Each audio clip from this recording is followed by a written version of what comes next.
caballeros que nos están escuchando en esta nueva entrega que tenemos. Les damos a todos ustedes una muy cordial bienvenida a su programa Cristo y punto. Nos sentimos como siempre muy contentos y llenos de gozo porque el Señor nos permite reunirnos nuevamente para hablar de su palabra.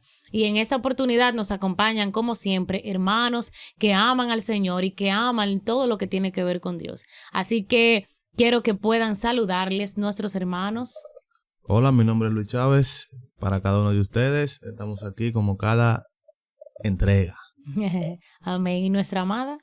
Yo soy Yelisa François, una fiel servidora del Señor, aquí para servirles y para hablar acerca del tema de esta noche. Así es, nosotros tenemos un tema que a veces parece como que ya todo el mundo lo conoce y como que es muy tratado. Sin embargo, creo que hay cosas que pasamos por alto de estos 3 pilares fundamentales de la vida del creyente.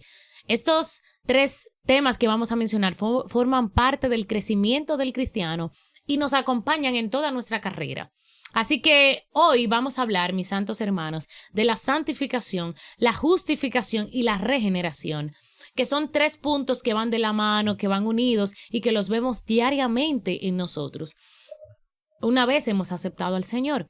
Ahora, para dar inicio, nos gustaría leer la cita bíblica clave de este tema que se encuentra en 1 Corintios capítulo 6 a partir del versículo 9, que dice: ¿No saben que los injustos no heredarán el reino de Dios? No se equivoquen, ni los fornicarios, ni los idólatras, ni los adúlteros, ni los afeminados, ni los que se echan con varones, ni los ladrones, ni los ávaros, ni los borrachos, ni los maldicientes, ni los estafadores heredarán el reino de Dios.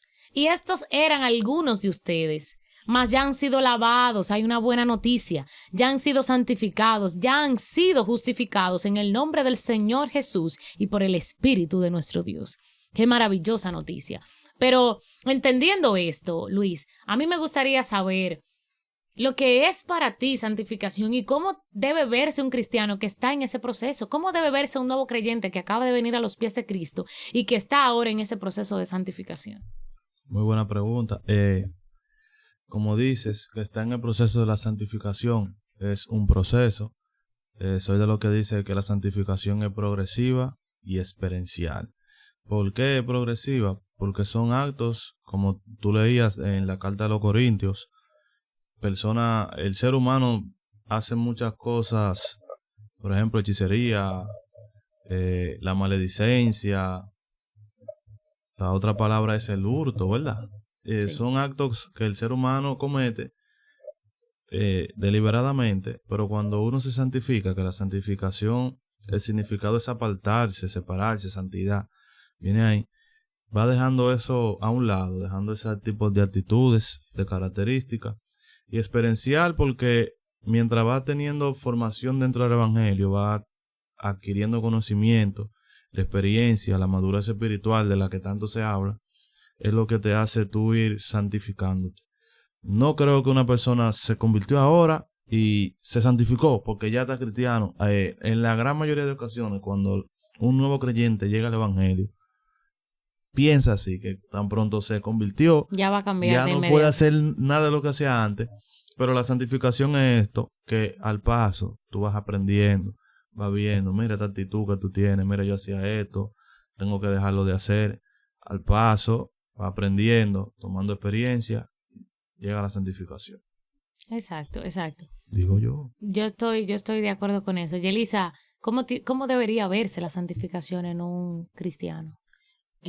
A mi entender, la santificación debería ser progresiva. Amén. Inmediatamente alguien se arrepiente, hay algo que tenemos que saber, es que la santificación, al igual que la salvación, es un proceso de toda la vida.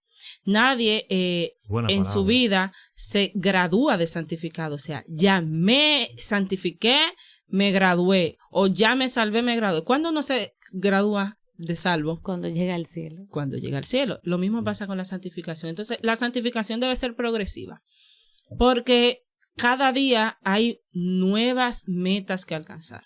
Hay nuevas cosas. La Biblia nos dice que debemos alcanzar la estatura de varón perfecto. Amén. Y alcanzar la estatura de varón perfecto, o sea, cada día hay algo que superar.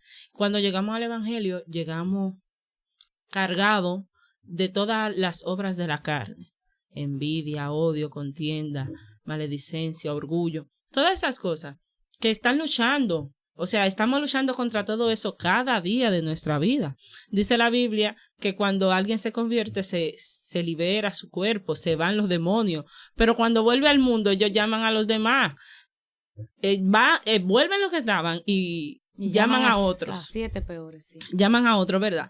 Dice la Biblia que Jesús le dijo a Pedro, el enemigo ha pedido por zarandearte. Y estoy pidiendo que tu fe no falle. Amén. Entonces, eso significa que todos estamos expuestos, todos tenemos la probabilidad de que el enemigo nos tiente, y ahí es el proceso de santificación cuando nosotros estamos pidiéndole al Señor, Señor, yo no te quiero fallar, Señor, mira, a mí me gusta hablar mentira, a mí me gusta robar, por ejemplo, y usted le diga al Señor, Señor, a mí me gusta hacer todas esas cosas, pero yo no lo quiero hacer. Entonces usted adopta esas disciplinas espirituales, oración, ayuno, lectura de la palabra, y así usted va adquiriendo fuerza espiritual. Porque hay algo que nos han enseñado, y es que está el hombre espiritual y el hombre físico. Uh-huh. El que más usted alimente es el que más va a prevalecer en usted. Entonces, entiendo que debe ser progresiva la santificación, y además de ser progresiva, debemos alimentar nuestro hombre espiritual con el ayuno y la oración para que pueda ser progresiva, valga la redundancia. Amén. A mí me gusta mucho el hecho de que la santificación tiene una particularidad, y es que es notoria. Sí. Tiene que verse. Si Dios te está cambiando y si tú has venido a Cristo, tiene que notarse ese cambio que tú estás dando. Es cierto lo que dicen mis amados hermanos, que no vas a cambiar de la noche a la mañana. Sin embargo, tenemos que ver un cambio. Aunque sea progresivo, aunque sea despacio y aunque sea lento, tiene que verse el cambio.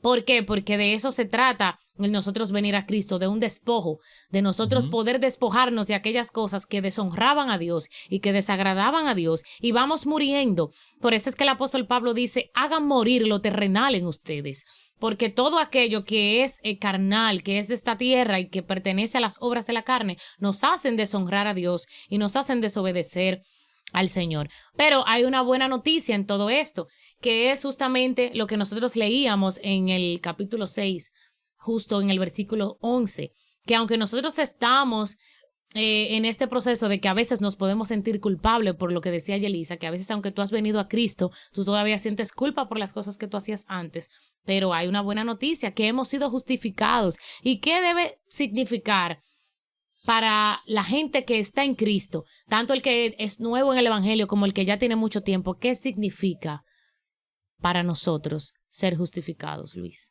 Bueno, el problema es que nosotros a veces vemos la justificación de la manera en la que nosotros lo hacemos. Abro paréntesis. Adelante. Una persona se roba un plato de comida y decimos, no, es porque tiene hambre. Justificamos el hecho que hizo. Pero la justificación en el Evangelio no puede ser vista de una manera por el hecho que tú haces, sino es algo que es directo de Dios. Cerré el paréntesis ahí. Amén. La justificación es el acto que produce Dios en la vida del creyente. ¿Por qué? Cuando tú te acercas al Señor, Dios sabe todo lo que tú haces, Dios sabe que tú eres un pecador, pero el mismo Dios es que se proveyó de alguien, Jesucristo, ¿verdad? Uh-huh. Para que se pudiera compadecer en nuestra debilidad. Entonces Él justificará en el momento de la salvación, en el día que deba de ser pesada tu alma, como se entiende que se le dijo a un rey, el día que sea tomada tu vida y llegue el momento en el que tú te despidas de este mundo. La justificación es esto: tú pecas, tú sabes que eres pecador, que no eres merecedor del cielo. Entonces Dios viene y te enseña cuán pecador tú eres, y tú mismo te vas a dar cuenta si mereces el cielo o mereces el infierno, a pesar de que tú hayas vivido una vida con excelencia. Entonces el mismo Dios que va a decir, se va a proveer y va a justificar, te va a decir, Jesucristo se presentará, como siempre dice el apóstol Pablo, en nuestro abogado tenemos, Jesucristo se presentará en esa magnífica ocasión de tu ser llamado al trono de Dios, y va a justificar tus accionar, va a justificar tu vida y va a enseñar lo bueno y lo malo. Entonces el mismo Dios va a decir, por esta obra de justicia serás salvo. Oh, de lo que yo... O sea, usted no tiene que pensar igual que yo. Tu humilde opinión. Mi humilde opinión. Excelente. Yelisa, ¿qué significa haber sido justificado? Así como lo que dice Luis, yo lo grafico de esta forma. Todos nosotros tenemos una deuda con Dios. Exacto. Tenemos el famoso verso que dice, justificado pues por la fe, tenemos paz para con Dios. O sea, por esa justificación tenemos paz con Dios por medio de Jesucristo. Entonces, la justificación es eso que hizo Jesús. Todos le debíamos a Dios. Así es. Todos le debíamos a Dios. Y entonces, no cobra Dios, no cobra el diablo, no cobran todos. Entonces, pero Jesús viene y toma nuestra posición y dice, poniendo un número para poder graficarlo bien. Y Jesús viene y dice, ¿cuánto que te debe? Aleluya. 100. Si te debe 100 a ti, toma, yo lo pago. Demasiado poder. Entonces, si te debe 100 a ti, yo también lo pago. Entonces, esa es la gráfica de la justificación, que nosotros teníamos una deuda. Tenemos una deuda que solamente Jesús puede pagar. Entonces, cuando Él nos justifica, entramos en paz con Dios, porque ya no hay deuda. Y esa es la gráfica que me gusta presentar como la justificación. Así lo aprendí y me pareció una muy buena forma para presentar la justificación. Cuando se justifica, no se dice, por ejemplo, usualmente nosotros decimos, ay, lo hizo porque tiene hambre, como decía Luis. Pero Jesús no dice, no, lo hizo porque tiene hambre, no. Jesús dice, ¿cuánto se cogió? Fue un saco de arroz que se tomó. Entonces, toma tu saco y paga. Podemos también ponerlo de la siguiente manera. Cuando una persona comete un delito y está en la cárcel, le presentan una garantía que tiene que pagarse por el hecho que cometió. Por ejemplo, la fianza. ¿Cómo le pueden dar fianza a una persona que haya cometido un delito? Por eso tú encuentras que fulano le quitó la vida a alguien, le cantan 30 años y al otro le cantan 10 y le ponen una fianza. Y tú dices, pero ven acá. Y es que no vale lo mismo. No, el abogado. Es que uno presenta mayor garantía, mayor claridad de que no va a cometer el mismo error, vamos a decir, o que no es peligroso para la sociedad. Y el otro no presenta eso. Entonces, la justificación es tú tener fe en Jesucristo, de que que ya tú estás salvo. Por medio de Jesucristo, no es por medio de tus propias obras, que a veces nosotros no lo vemos que nuestras obras son buenas. Delante de Dios no hay obra ni buena ni mala. Cuando llega el momento de Dios corregirnos, Dios ve todas las obras iguales. Y a veces nosotros decimos, no, porque si yo leo la Biblia, si yo oro, si yo visito al enfermo, si yo hago el prójimo, pero si tú no tienes fe que en Jesucristo salva, aunque tú hagas todas esas cuestiones. Esas obras son medidas después de tener la fe. Exactamente. Porque sí se miden las obras, vamos a aclarar, o sea, sí. Porque según tus obras, ¿qué es lo que dice? Sí, pero pero después, o sea, tú haces tu acto de fe, entonces luego ya tienes las responsabilidades con las obras. Sí, pero hay personas que van a decir, que es la cita que siempre utilizamos, en tu nombre hice. Los legalistas. Exactamente. Hay mucha gente que hace obra buena por legalista, no es porque le sale del corazón, no es porque viven un evangelio de piedad, no, es porque ellos ven que si yo hago una buena obra, me tomarán en cuenta.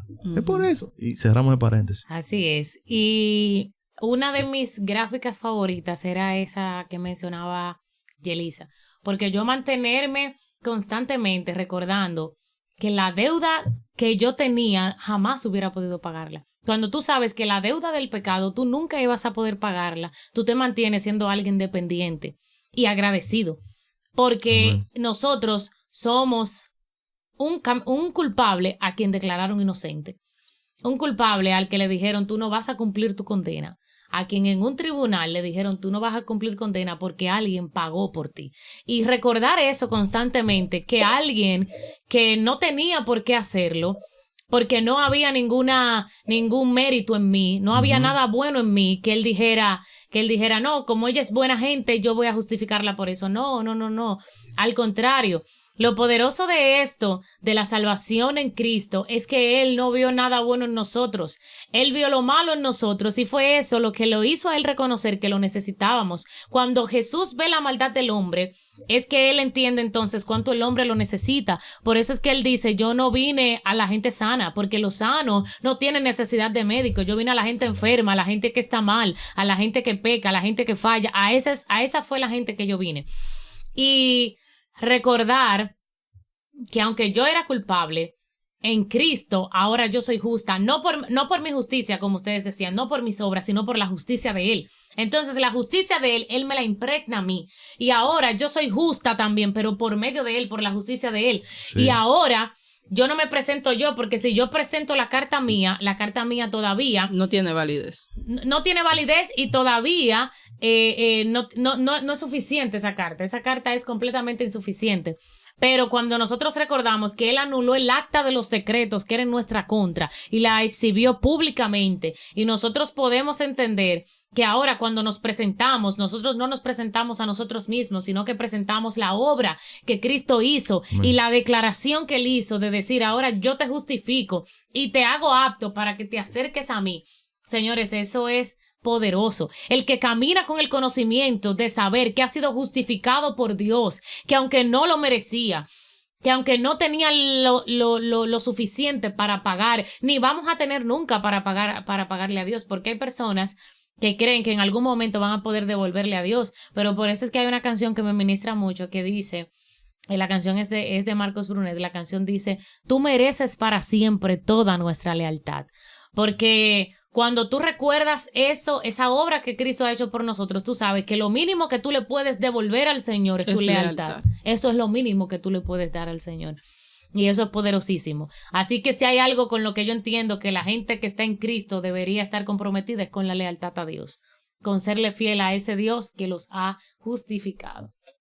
Ahora bien, mis santos hermanos que nos están mirando y mis amados que están aquí conmigo el día de hoy. Hay un proceso que se llama regeneración, que también es conocido como el nuevo nacimiento, como eso de nacer de nuevo y de cambiar. Hay muchas personas que piensan que ese nuevo nacimiento inicia cuando yo entro a las aguas, hay otros que piensan que inicia cuando yo vengo a Cristo y digo que sí, hay otros que asumen que es cuando el Espíritu Santo nos sella o nos bautiza, pero yo quiero preguntarles hoy, ¿cuándo inicia ese proceso de regeneración? ¿Cuándo comienza el nuevo nacimiento en la vida de un cristiano, Yelisa? Qué bueno que me preguntaste primero. Sí, el proceso de regeneración o nuevo nacimiento ocurre en el momento en que te arrepientes, en el momento de la salvación, en el momento de la justificación. Sin embargo, al igual que hacíamos el ejemplo y la gráfica de la justificación como ese pago de tu deuda o pago de tu condena, porque lo que Jesús hizo exactamente fue pagar nuestra condena. La paga del pecado es muerte y Jesús murió y pagó. Entonces, el nuevo nacimiento de la regeneración es eso que hace Jesús, porque cuando alguien comete un acto delictivo, roba, mata o miente y va preso, ¿verdad? Y cumple su condena. Supongamos usted robó y fue a la cárcel, cumplió 2 años de cárcel por ese delito. Cuando usted sale de la cárcel, ¿quién salió? Un ladrón. Un ladrón. Usted no deja de ser ladrón porque salió de la cárcel. Usted no deja de ser un asesino porque salió de la cárcel. Usted sale de la cárcel y lo que dicen, él es un expresidiario. Mató a 1, o mató a 2, mató a 10. Tú cumpliste tu condena. Ya ante la sociedad, tú pagaste tu condena, pero tú sigues siendo un ladrón. Porque la condena no te cambia. O tú sigues siendo un asesino. Pero pasa con la regeneración o nuevo nacimiento, es que Dios te devuelve tu estatus original. Entonces, en la regeneración o nuevo nacimiento, tú eras un fornicario. Tú eras un asesino, pero Dios justifica paga tu condena, además te devuelve el estado original de antes del pecado. Entonces, esa es la regeneración o nuevo nacimiento. ¿Qué pasa, amada? O sea, Muerta la lengua. o sea que además de que paga tu condena, te devuelve a tu posición original. ¿Cuál era la posición original? Nosotros teníamos una conexión directa con Dios, que perdimos a causa del pecado. Pero cuando aceptamos a Jesús, esa conexión vuelve, porque Jesús es el camino. Amén. Jesús es la verdad y Jesús es la vida. Y nadie se va a acercar al Padre si no es por Él. Nadie va a llegar al Padre si no es por Él. Entonces, cuando aceptamos a Jesús, ese camino lo volvemos a tomar. Y esa es mi descripción de regeneración o nuevo nacimiento. Amén. Totalmente de acuerdo. Luis, cuéntanos, regeneración y nuevo nacimiento. Yo lo llevo en el acto de Nicodemo. Siempre que hablo de nuevo nacimiento, tengo la oportunidad de hablar con algún amigo y cosas así. Ujú. Yo lo llevo con el acto de Nicodemo. Amén. Nicodemo, siendo un principal fariseo de la ciudadanía, Nicodemo se acerca a Jesús sin importar lo que le podía ocurrir. Se acerca a Jesús y le dice: Maestro, sabemos que tú haces milagros, que haces esto y lo otro. Y tiene una conversación con Jesús. Sí. Y en esa conversación, Jesús le dice que no se maraville de lo que le habla, porque le habló del nuevo nacimiento. Por la disputa que había entre cuándo era que entraba el alma, es una disputa, cuándo es que le llega el alma al hombre, si en el momento de nacer o en la concepción. Esa disputa no es de ahora, se está debatiendo el aborto, pero eso se debatió hace muchísimos años, ahora se está volviendo a debatir, en nuestro país se debate eso cada 4 años. Y Nicodemo le hace esa pregunta, le dice: pero ven acá, yo voy a tener que entonces de nuevo entrar al vientre de mi madre. Dice que no se maraville con eso que le está hablando. Podría ser que esa conversación la hubiera tenido Nicodemo en la mañana cuando estaba haciendo los sacrificios con el sacerdote. Y Jesús le dice que él tiene que nacer de nuevo. El nacimiento de nuevo es algo espiritual. Amén. Eso es 95% espiritual. Luego es físico. La persona que nace de nuevo toma actitudes nuevas. Amén. No sigue con la misma accionar. Ujú. Y mientras más tú vas acercándote espiritualmente a Dios, escucha esta palabra, mientras más te acercas espiritualmente a Dios, tú vas viendo cuáles son las cosas de Dios que tú como hombre no tenías en ti, que necesitas tenerle en tu vida. Aceptarte al Señor. Hay mucha gente que están dentro del Evangelio, tienen 80 años en el Evangelio, pero no han nacido de nuevo. Y tú me dices: ¿cómo así, Luis? Es así. Muy fuerte. No han nacido de nuevo porque todavía no han doblegado su humanidad 100% y no han podido dejar que Dios trabaje con ellos espiritualmente, y luego se va bien. Claro, tú porque estás en un círculo cristiano y tienes el fundamento de que te han dicho en la iglesia, lo que te ha dicho tu padre, lo que te ha dicho tu madre, lo que tú has escuchado, tú tienes esos sesgos. Pero hay una parte que es netamente tuya y de Dios, que es lo que va a ir trabajando contigo. Porque cuando tú tengas un círculo que nadie maldice, tú no vas a maldecir. Pero cuando tú tengas un círculo que todo el mundo ora, aunque tú no quieras, tú vas a orar, pero es porque estás en el círculo. Claro. Ahora, el nuevo nacimiento es cuando todo ese carácter tuyo, humano, tú lo vas doblegando a los pies de Jesús y va cambiando tu entorno, tu alrededor y tu vida espiritual. ¿Amén o no amén? Amén. Ok. Cabe destacar que esa adquisición de nuevas aptitudes, esa forma de doblegar nuestro carácter, es el proceso de santificación. Claro. Que aunque iniciamos con santificación, cuando hacemos ese nuevo nacimiento, que vamos a adoptar esas costumbres, esos principios del reino, Sí. entonces eso lo hacemos con el proceso de santificación. Ahí es que donde reconocemos y decimos: bueno, yo me airo.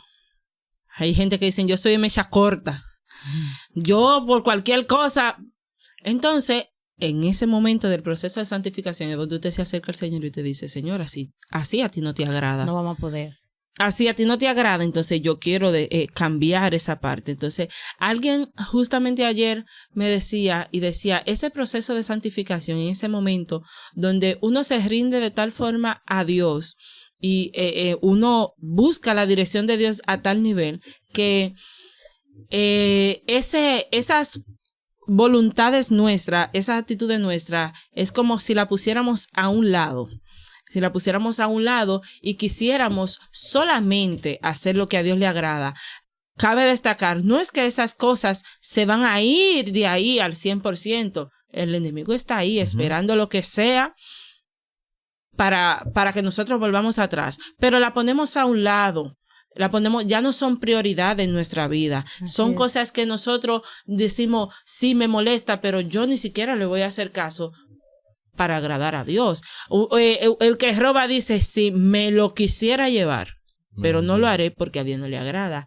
Entonces ahí es que el proceso de santificación comienza a mostrar sus resultados. Sí, y para poner un ejemplo también, que nosotros podemos llamarlo a eso, el nacer de nuevo. Por ejemplo, en el caso de la samaritana tenía todo el escenario para irse a una discusión con Jesús, de dimes y diretes, de las cuestiones judías y las cuestiones samaritanas. Y luego de que ella escucha a Jesús, dice, wow, pero espérate, esto yo nunca lo había escuchado. Alguien que me hablara de que no es nada más que hablemos de un lugar, sino de que nuestra vida es importante. Vengan y escuchen lo que este hombre está diciendo. O sea, eso es nacer de nuevo. Cuando tu intelecto se transforma y tú cambias la mentalidad que tienes a una mentalidad del reino. Gloria a Dios, aleluya. Santo. Tremendo, tremendo. Amén o no amén. Estoy cortante. Están fuertes. Y por eso, y a mí me maravillan estos temas y me encantan porque nos recuerdan en qué estamos, qué es lo que está pasando con nosotros, porque a veces el cristiano pasa por muchas etapas y está pasando por esto y él quizás ni siquiera sabe cómo se llama la etapa que él está viviendo o la etapa que le está pasando. Y mientras mis hermanos hablaban y ahora que Luis mencionaba a la mujer samaritana, es poderosa la conversación que tiene Jesús con esta mujer, porque esta mujer comienza hablándole de un agua física, pero Jesús le termina hablando de un agua espiritual, del agua viva que es Él. Y lo más poderoso es cuando Jesús le puede decir, a cualquiera que bebiere de esta agua no volverá a tener sed jamás. Y eso significa que en el momento en el que yo recibo a Cristo y nazco de nuevo, nada más me hace falta. El mundo ya no te hace falta. El mundo ya no te llama la atención. El mundo no te gusta. Aunque puedes tener tentaciones, pero ya no amas el mundo como antes. Ya no amas el pecado. A ti ahora, cuando tú pecas, tú te sientes mal por eso, porque el mundo ya no te gusta. Entonces, Yelisa mencionaba algo de que tú tienes que apartar esas viejas actitudes que tú tenías. Pero la parte más fuerte es que muchas veces y la mayoría del tiempo vamos a tener que morir a esas cosas. Y cuando se nos habla de morir, de morir a ese viejo yo, de morir al viejo hombre, porque cuando se habla de un nuevo nacimiento, casi siempre la gente, ¿por qué no es simplemente nacimiento? Porque es nuevo.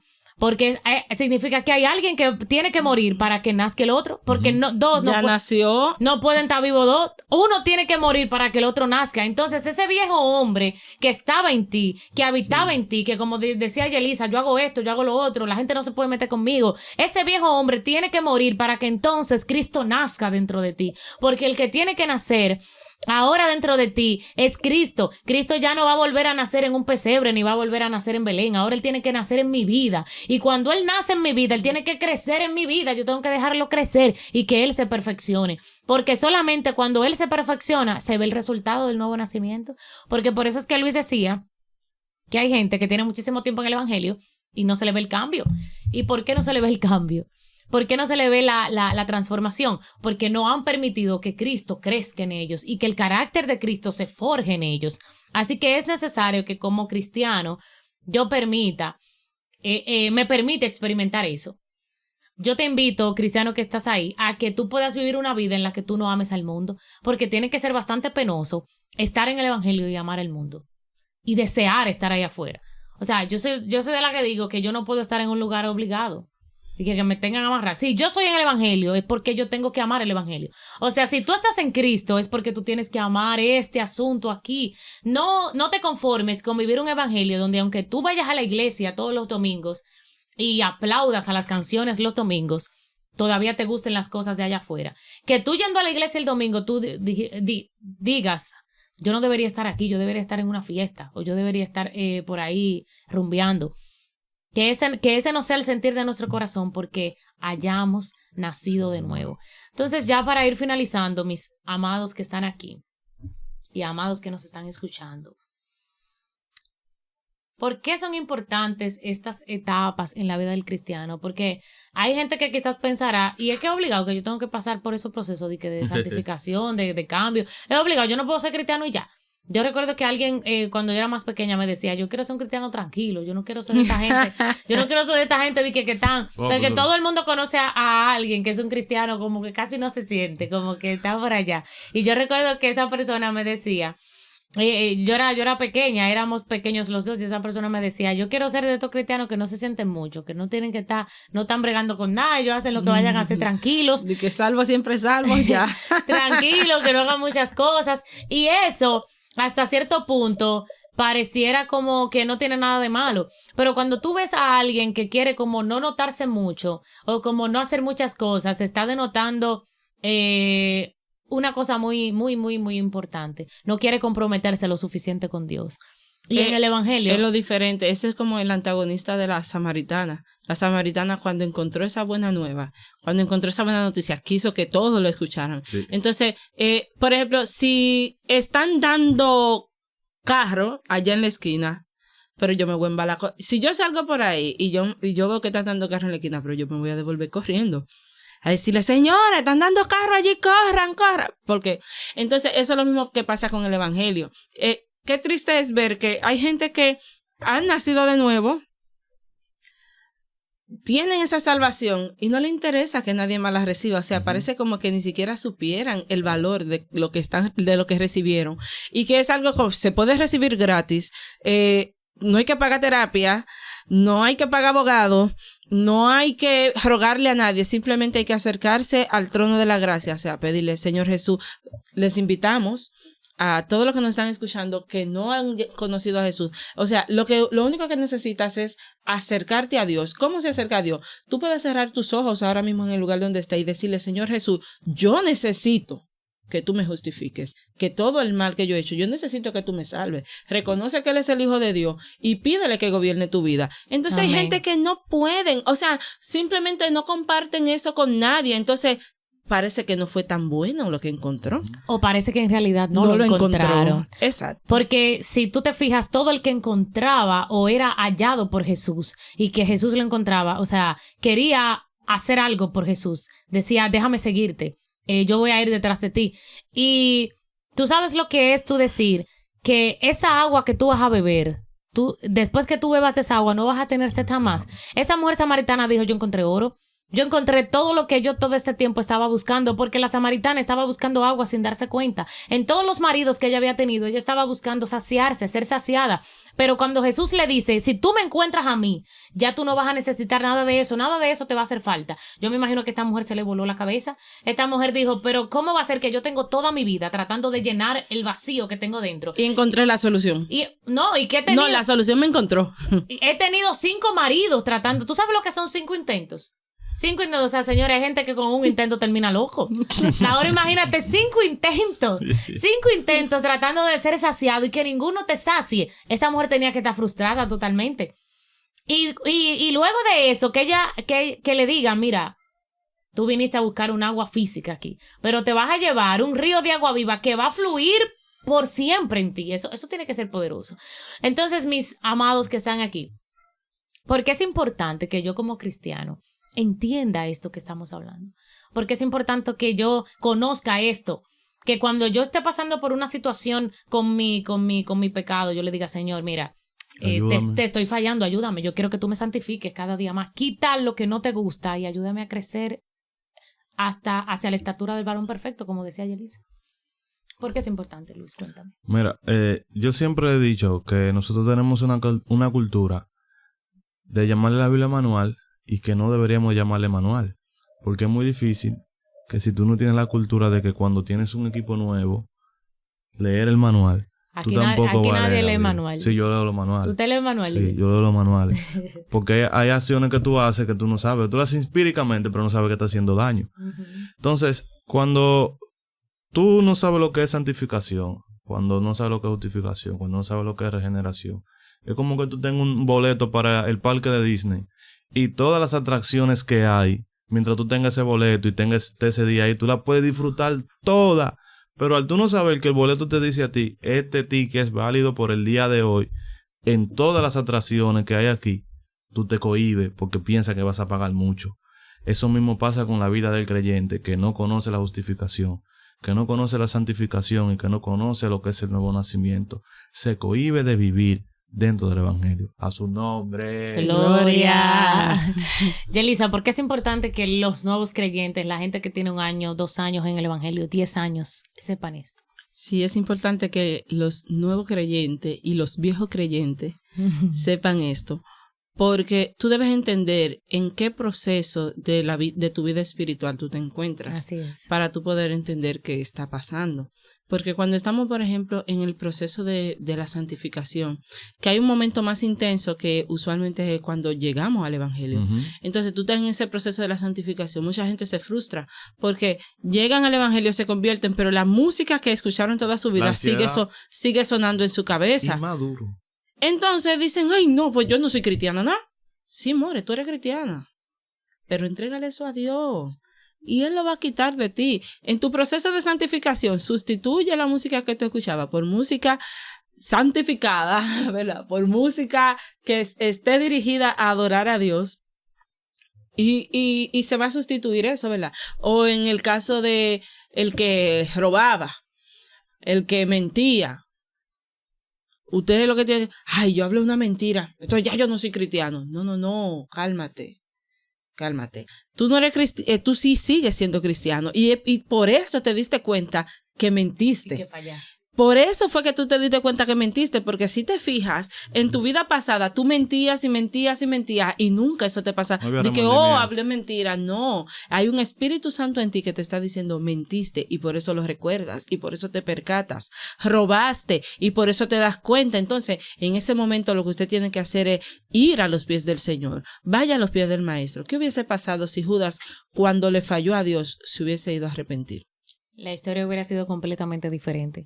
Bien, amados que están ahí escuchándonos, queremos dejarlos con este pasaje, con esta cita bíblica que ya hemos mencionado en ocasiones anteriores, pero que siempre es importante recordar. Primera de Tesalonicenses capítulo 5, versículo 23 dice, y el mismo Dios de paz, el mismo Dios que te encontró y el mismo Dios al que tú te convertiste y al que tú le estás sirviendo, te santifique por completo. Y todo tu ser, espíritu, alma y cuerpo, sea guardado irreprensible para la venida de nuestro Señor Jesucristo.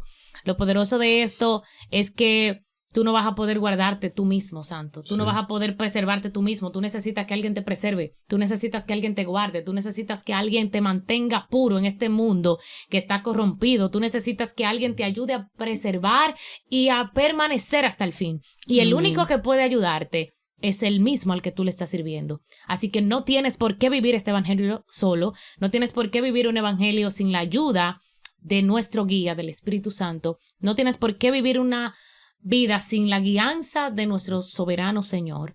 Puedes pedirle ayuda y puedes pedirle que Él te guíe y que Él te fortalezca para que puedas vivir a plenitud para Él. Amén. Así que Dios te bendiga y Dios te guarde. Gracias por estar ahí con nosotros y nos vemos en una próxima.